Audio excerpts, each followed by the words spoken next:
Well, that seems like a Live streaming is on. Hi everyone, my name is Marika, and I'm here today with one of the most prolific and experimental musician out there. He is the founder of Hydra Head Records, now at the helm of Siege Records. As a musician, he emerged in the late 90s with ISIS, and after that, he played and have been playing with House of Low Culture, Split Cranium, Sumac, Mammifer, and Old Man Gloom, just to name a few, without mentioning all his collaborations. So thank you, Aaron Turner, to be here with me today. Yeah, thank you. I'm glad to be here. So after this interview, we are going to experience your exclusive performance for Rodburn. Can you please tell us more about what we are going to watch? Um, well, it's a show, I suppose, but it's a funny thing to do, to go literally out my front door a few yards away to our home studio and to set up and play. Um, and the person who filmed it is a friend of mine, so there was another person in the room. So in a sense, I was performing for someone. But in another way, it's a very disembodied experience. So uh, part of playing live for me has so much to do with the reciprocal energy between performer and audience. And with that taken out of the equation, the energy is very different. So I think it's a valuable experience, and it's a good one, and it's a good substitute. It's also weird to be at my home doing yard work with my son in the morning, and then supposedly playing a show in Europe an hour later. So that doesn't say anything about the music. It's more just about the experience of participating. Yeah. Um, I guess that does relate a little bit. That what people are going to see is essentially me in a room almost alone playing music, which is always a solitary experience here when I'm doing this kind of thing. So in a sense, I'm connecting my usual solitary experience to the wider world, which is both interesting because it's a vulnerable act of dismantling privacy, um, and kind of a difficult one to really process. So I don't know. Yeah, It's 100%. it's an Yeah. experiment. The music is an experiment, and the creation of a performance from my home is an experiment as well. So this is what I'm sharing is truly experimental, at least for me. So Uh, that's how I can so, preface it. so we are going to assist an experiment, by the way, Yes, basically. yeah, yes. And Okay. I will also say this, a lot of the most enjoyable experiences I've had playing music have been experiments in one way or another. So this is another in a series. Cool. Something to add then. Yeah, exactly. So, you played Rodborn the first time 30 years ago. After that show, you played on that stage with many of your other projects. What do you miss the most of the live dimension? I think I mentioned this in the Metal Matters podcast the other day, but the thing I miss Mhm. the most is actually having so many of my friends in one place. I think the Roadburn backstage and whole gathering is always a celebration because I get to see people that I don't normally, or I only get to see once a year, and they're all in one place and at one time. So for me, that's one of the absolute highlights. It's a reason for so many of my favorite people and favorite musicians to be together in one place. So that's the thing that I probably miss the most about this alternate incarnation. Um, uh, Overall, this is an extension of a larger missing piece for me right now, which is just live music in general. I miss playing festivals like Roadburn. I miss traveling with my friends. I miss the experience of being on stage and sharing music with people. And um, that's another reason why this performance is bittersweet in a way, because I'm getting to do something that I enjoy, but I also it reminds me how much is also missing too in my life. I mean, the last uh, more than 20 years of my life I've spent playing music live and traveling with my friends and participating in my musical community that way. So, um, this is both a recognition of the loss and a celebration of music still being here. Yeah. And I have some very good and bad memories for Roadburn. Not so much because of the festival itself, but just as a performer, like that stage, especially in the main room, is a hard stage. It can be great or it can be terrible, and I don't know what creates the right chemistry. But I do remember the first time I played, which I think was 13 years ago. That was really hard. It was not a good set from the performance standpoint. I remember it still because we were all looking forward to Roadburn when we got off stage. We're like, wow, that really just didn't feel good. But then subsequently there was a Sumac set in the hall down the way a few years ago. That was a lot of fun, a really memorable and great show. Mammifer played a show I think on the second floor in a smaller room. Mm-hmm. Still I a remember highlight. that. Yeah. Yeah, that was a highlight as far as Mammifer shows go. And then also just this most recent Roadburn, the Old Man Gloom set in the main room was a really powerful one for us. We were playing, I think, back to back with Caven, or maybe it wasn't even on the same day, but we were doing shows with Caven at the time, and it was still very much in the wake of Caleb's death. And that, so, being together with them, being Yeah. at Roadburn, where we also had played with Caleb, was another really important thing for us, a celebration and a marking of the past and the present and a remembrance for Caleb. So that's definitely a very that one sticks out a lot for me as well as something that was important on a lot of levels. If there is something that this exclusive live set that we are going to see has in common with your live sets, is like the improvisation. Because I know that this set will consist of improvised like guitar actions and vocals as well. When it comes like to the art of improvisation, I think that is something that you feel inside, but there is like also a precise idea behind it. I mean, it's not chaos at all. So I'm curious about like what guides your improvisational passages. Um, I think one of the driving forces behind my interest in improvisation is that it grounds me very much in the moment that the music is coming out. Um, Sometimes if and this has happened to me many times in the past, especially after extensive touring, playing the same song over and over again without any variation tends to um, take some of the life and the energy away from the music, and it makes it harder for me to really focus on being where I am and being connected to my body, being connected to the sounds that are happening around me, being connected to the people that are also there. And improvisation is really a method for existing more purely in the present moment. I can't let my mind wander in this, or my mind just doesn't wander in the same way because I'm so immersed in what is happening. And because I don't know what's coming next, I really have to be where I am in order to just not fall apart, essentially. Um, the other thing that I've realized about why improvisation is so interesting for me is that I really like the part of being an artist where something is becoming but is not yet fully formed.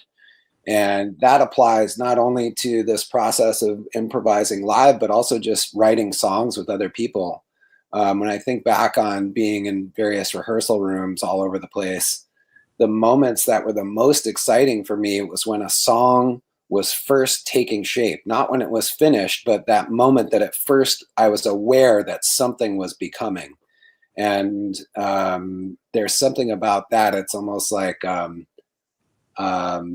some kind of like cosmic interface where something has existed elsewhere, and myself and whoever else is participating are acting as filters to bring it to where we are, into the space that we are.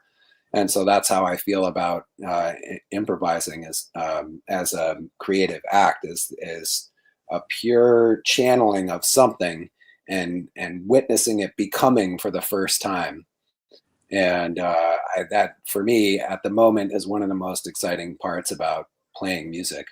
Yeah, I think it's very interesting point of view. Also because like improvisation is one of the key elements of Sumac as well. Like with May You Be Held, your last record, I mean, sees like a larger progression in the Sumac sound. And I mean, it's nothing new. I mean, improvisation and experimental tactics have been like part of your band like since the beginning. I'm curious about like from the composition side, how the songs always come together when you write music? Um, well, part of it is, again, just the solitary practice. I tend to work on ideas alone before presenting them to anyone else, and I have to find something that really engages me. I have to play until something comes out that captures my attention, and sometimes that takes a long time of just sitting and playing, and it's not exactly like cleaning out garbage, but sometimes it's like I have to filter through things. I have to play things that bore me. I have to sit and listen to things that I've heard myself do before and throw those things away before I can get to something that feels relevant. And that's usually how a song, at least the composed parts of a song, tend to take shape, is just sitting down, playing and playing until something emerges that captures my attention and that I feel some kind of kinetic connection to. And then from those initial ideas, I can begin to build around them. A certain sound or pattern will suggest something that either comes before or after it. With the integration of improv into what specifically what we're doing with Sumac, that is also connected to this process of building the song and thinking about what the song needs. And there are certain times where I reach a point in the song and I know that I can't write something specific that should happen there. It's more like I realize I've reached a doorway in the song that needs to open up to possibilities that are more, or I should say, less clearly defined. That's a point where we reach and then we jump off and see what happens from there. And it really is about creating a dialogue with the music, not imposing my idea of what a song should be, but listening to the song as it's becoming and really feeling what that song needs. Yeah, I And mean, no, please go ahead. Sorry. I was going to say, when we're in the studio and we're recording the improvised passages, that tends to be less clear at the time that it's happening, especially in the studio. It's hard to focus on what's happening in the same way in a studio. It's a little bit more of a disconnected experience because you're not on a stage. There aren't other people in the room. You often have headphones on. So what happens there a lot of times is that we just play. And again, like what I was describing in the writing process, you just play and get things out. And then later we can listen back, assess what's happened, and really find the pieces that were the most potent, because sometimes it's not clear in the moment. And I've had it go a number of different ways where, you play something and it feels great, you listen back and it's not engaging. Sometimes we played something, it felt awful, we listen back and the ideas are really powerful. So it's different along different parts of the process. But do you have like the same approach when you write your own music, like this set, for example? This is even more open in the sense that there's no parts, there's no riffs that are pre-written, there's no specific even tunings that are used. It's more like I kind of think about some very loose blocks that can connect together, and maybe think about how to create transitions. But otherwise, it's just completely open, where, again, I just have to listen to what's happening and think about how to respond to those sounds that I'm hearing as they're happening. Are there some elements of solo improvisation that you enjoy more than improvising with a band? Uh, well, I certainly don't have to consider uh, following anyone else or anyone following me. So in that sense, it's a little less restrictive. Um, and I enjoy that aspect of it. And I will also say that sometimes communicating with other in a group setting around improvisation can be difficult, because so much of what we want to have happen is abstract and there's not exactly a language for it. So trying to talk about it, or even have an idea of what we're going for, can be hard to articulate. And when I'm working on my own, I don't have to think about that. I don't have to think about assigning words, or even concrete ideas to the actions that we're performing. So in that sense, it allows me to move further away from that sort of mundane rational mind and deeper into the creative, in a way, maybe more primal mind. In many occasions, you said that your music is an expression of feelings, whether it's a personal expression or a spiritual expression. What are the feelings and themes you want to express with this new music that you are writing for your new solo project? Uh, that's a difficult question. I, uh, I feel like that question is sort of at the center of my practice in a way. I'm trying to figure out why I do the things that I do. And in a sense, I'm trying to figure out who I am by making this music. And one of the interesting things for me about playing music has been finding ways to know myself and to express myself beyond what I learned um, through the process of becoming socialized, like becoming a person who's in the world, who comes from a family that has a certain set of values and a certain way of communicating, and entering the world of school and work, where you get more of the socialization that sort of shows you how to be to a certain extent. And I think a lot of that identity formation can be inauthentic at times, because it's not really, at least in my experience, has not been about knowing exactly who I am. It's been more about what I think the expectations of the world around me are. And so in doing this music, I feel like I'm trying to get to know my core original self, and find out what sounds and what ways of using my body and my instrument feel like they are the most accurate reflection of that original interior self. And I think by doing that, it also offers a bridge between myself and other people. Because in the best case scenario, I do think that I'm tapping into something, and I feel this way about a lot of the other music that I enjoy. I'm tapping into something that goes to sort of the core level of existence and feeling, and um, mental and emotional and physical existence. And by doing that, I think it taps into the deeper reality of being a human. And so by doing that for myself and presenting that to other people, that offers a way to connect on a deeper level that kind of strips away the rational mind, Yeah. the busy workday mind, the socialization, all those things. So it's an effort both to connect to myself, figure out what that really is, and also use that as a means to connect with that in other people. I Uh, mean, And again, in best case scenario, doesn't Yeah. always happen.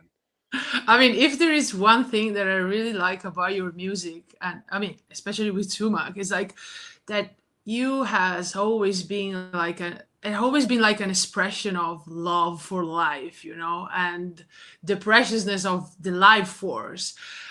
As a musician that always expresses like a message of love and compassion, how has the situation of the current world influenced you and your music when in the past year we have seen humanity showing like its complete selfishness, but also leading to fight for others? Um, well, I think again that goes back to what I was just saying. It's about getting to the deeper level of who we are and understanding that a lot of the things that we experience as divides are actually not real. Like the idea um, of race is fabricated. It was a means for capitalistic gain, essentially. And on a biological level, we're all almost exactly the same.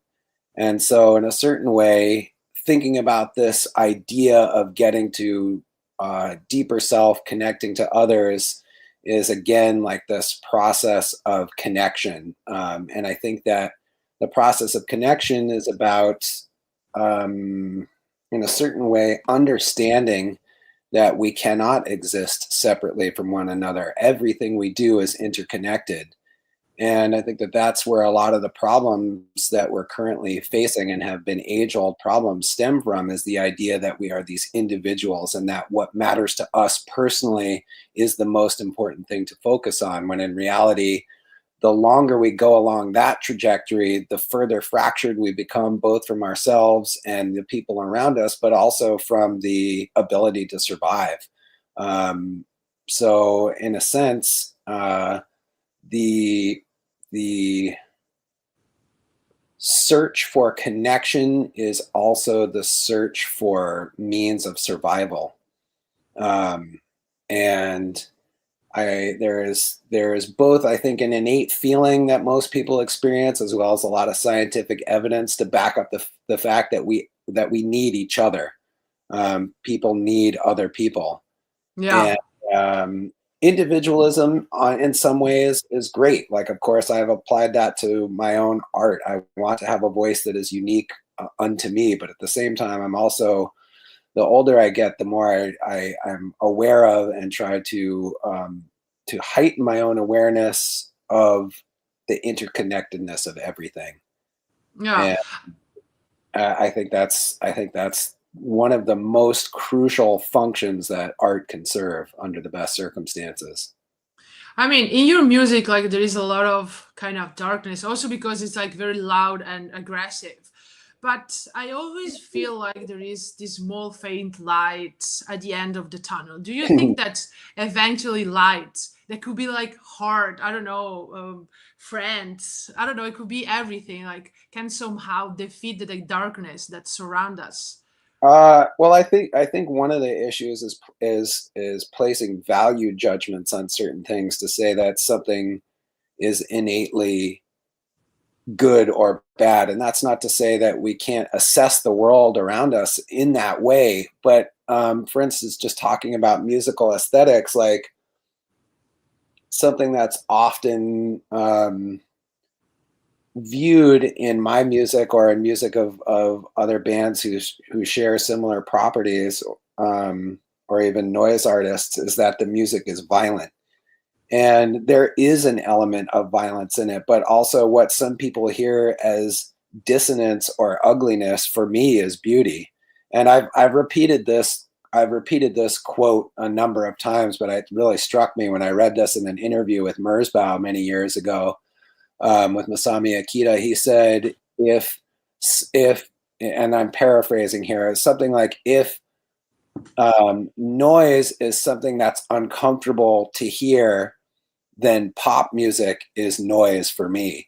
And I thought that that was a really interesting statement, because it has a lot to do with the subjectivity of the listener and how they're interpreting what they're hearing. I would also say, in reference to the darkness and or elements of whatever you want to call it, aggression or violence in my music and some of the groups I participate in, I feel like it's important to look at and even express those feelings because the suppression of those things is what leads to them becoming actually destructive forces in the world. The feelings that people don't allow themselves to express, the thoughts that they don't communicate to other people, end up having a way of coming out anyway, and often in a much more actually destructive way. So, to put it more plainly, I've had some areas in my life that have been a struggle for me: anxiety, anger, even rage, and I don't know how those things would have manifested for me if I didn't have music as an outlet. Um, and I think part of the reason I had such a problem with pop music when I was young was because it felt inauthentic to me. And that's not to say I don't enjoy happy music, because there's some music that I enjoy that is very happy, but I'm talking more about kind of just, very mainstream pop music that's heavily produced and clearly is just meant as a thing for people to consume. That kind of thing aggravated me, and I wasn't able to quite understand why when I was young, but I realized as I got older it was because it was so superficial. It only represented this idea of people as existing in this state of kind of artificial happiness, which I later connected with capitalism. It's like the idea, like, go buy stuff and you'll feel good, and Yeah. The toxic positivity, like. yeah, exactly. And so the thing that I guess I sometimes is a red flag for me is, when I notice in myself or I notice in other people that they're kind of denying the things that are churning below the surface and turning a blind eye to them. And that can just be on a personal level, but it can also be something that manifests creatively. And if it's manifesting creatively, it can just come across as something that's either empty or something that's just kind of choked, something that's not really full in some way. Um, and again, that's not to say everything needs to sound like Sumac, because I enjoy a lot of different kinds of music. It's just to say Mhm. I tend to find music that is more representative of the full human experience much more interesting. And I think a lot of human existence is in some ways indefinable. And for me, that's another reason why abstract music can be so interesting, because it is an articulation of things that we don't have a means to articulate otherwise. Yeah, I mean, talking about abstract music, your solo album will be released this year via Trust Records. Does it have a title yet, or a team? Um, Not that I feel comfortable sharing. The music Okay. is almost done. I'm hesitant to even talk about it, because sometimes talking about ideas before they're done seems like it can be a pitfall, because then I'm defining something that doesn't exactly exist Mm-hmm. in its final form. I do think that the set that is premiering today is representative to some degree of the music for the solo record, or at least there's elements that correlate.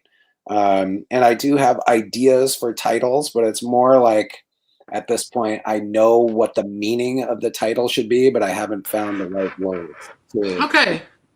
represent it yet. If I said what the themes were or the titles were now, that would just sound like bad teenage journaling, essentially.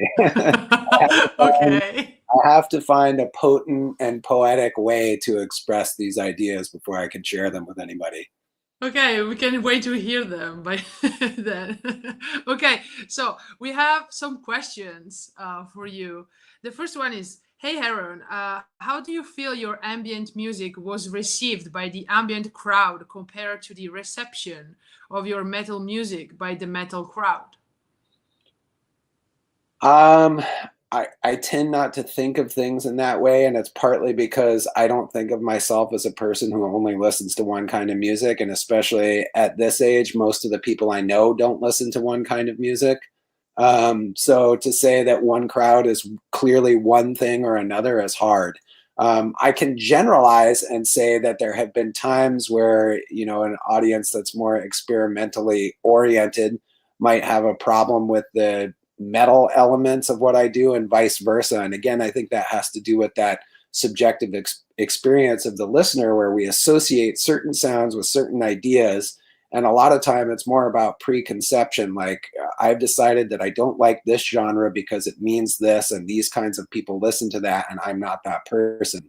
But I've found, especially with music that doesn't fit comfortably into one genre or another, that's where the most interesting things happen. And that's also where intersections can happen between a lot of different kinds of people. So I would say I'm happy that I am able to make music that crosses different boundaries. And I'm also happy if at times I'm able to go into a territory and play something for someone that makes them uncomfortable because they don't exactly um, like it or know Yeah. what to make of it. So I think a reaction that is um, maybe not negative but bewildered or uncomfortable is almost as interesting as someone who just wholeheartedly embraces what I have to offer. Someone is asking, speaking of Sumac playing Rodboard, any plans of recording something with Caspar Brotman?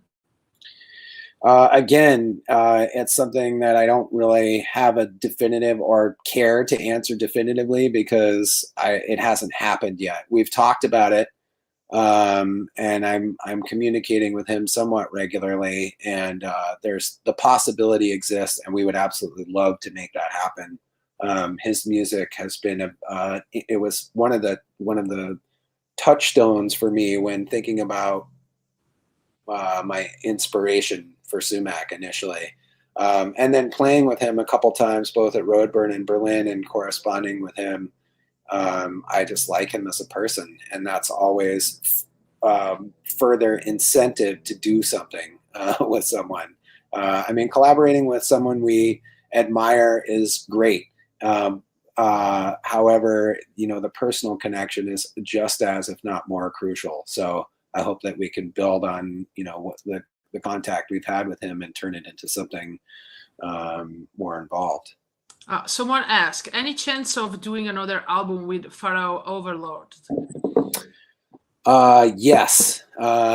And I can say that more definitively, not because I know it's going to happen, but simply because with UC from Circle and Pharaoh Overlord and some of the other people that are involved with both of those projects, I have done multiple records with them. There's the Mammifer Circle record, 2 Split Cranium records, and now this Pharaoh Overlord record. And so I feel like that connection is established, and out of that will certainly come more things. I can't guarantee it, but it seems pretty likely. Okay, someone is asking, like, will you bring Pharaoh Overlord 6 on stage? That has also been talked about, but nothing. I feel like we can't decide anything about playing live until live shows start happening again. And Yeah, who knows when? yeah, exactly. I mean, I want it to happen soon, but I also don't want to be the first band out there doing that because I don't know if it's safe or not, and I don't want to be. I don't want my own desire to play live to override the safety of people in general. So, Yeah. that's not to say that I need other people to jump off that cliff first, but I definitely am just kind of taking it day by day and seeing what happens. But yes, I would love to play those songs live. I think it'd be a lot of fun. Okay, another question. Favorite album you released on either Head Records? Uh, I can't narrow it down to one, and I would have to sit and look at the catalog to really think. I can think of a few that stand out though.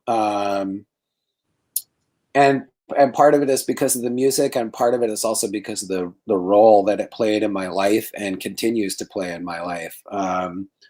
Cave In, Jupiter, and Botch, We Are the Romans. I mean, those were very big records for us on a lot of levels, and those personal connections with the people in those bands have continued to be really important. I mean, obviously, Brian and I play in Sumac together, Yeah. and I play in Old Man Gloom with Nate and Steve, and we've toured together. So there's a lot of levels on which those records are a part of me.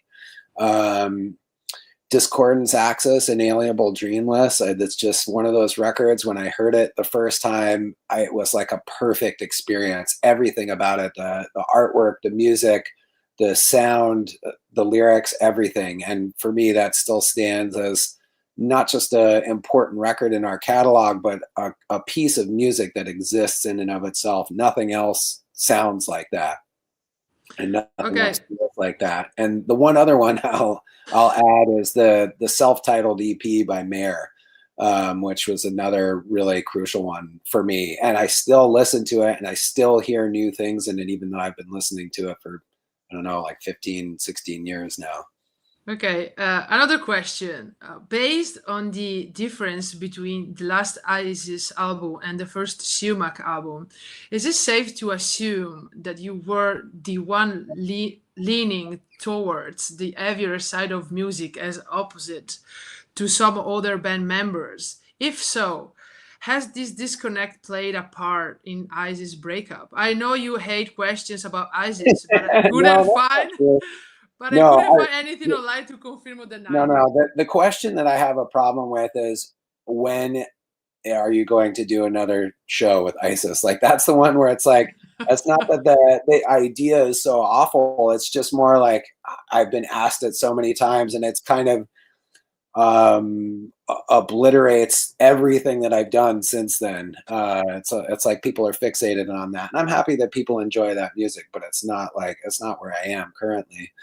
But yes, I would say this about the creative divides that have happened, or that happened in ISIS. I think if you look at the music that has come out of all of us since ISIS disbanded, and maybe even some of the music we were doing parallel to ISIS's existence, you can hear the creative perspectives that we each have, where they overlap and where they were different. Um, I can't speak for everyone else in the band, of course, but I can say that for me, the more poppy ISIS became, and the more polished our sound was, and the more polished our production was, the more uncomfortable it made me, and not the kind of discomfort where I felt like I was entering territory that was really helping me grow. It was more like I was moving away from something that was really relevant and important for me, and towards something that I didn't have as much connection to. Um, and I think it's just hard when you're in a band with the same people for years and years, and especially as you're maturing, you don't always have the same end goal in mind, and you can keep that going for a while, and it can create tensions that lead to interesting creative results, or you can eventually have what happens in personal relationships, where people just grow apart and they have different needs, and they need to get out of that relationship in order to find out what those things are.